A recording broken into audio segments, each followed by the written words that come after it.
நான் ஏரிக்கர மேலிருந்து 8 திசை பார்த்திருந்து ஏந்திழைக்கு காத்திருந்தேன் காணல்ல.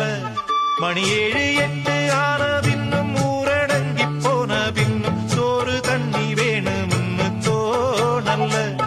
என் தெம்மாங்கு பாட்ட கேட்டு தெங்காத்து ஓடி வந்து சூதாக போக வேணும் அக்கறையில. நான் உண்டான ஆசைகளை உள்ளார பூட்டி வச்சு ஒத்தேல வாடுறேனே.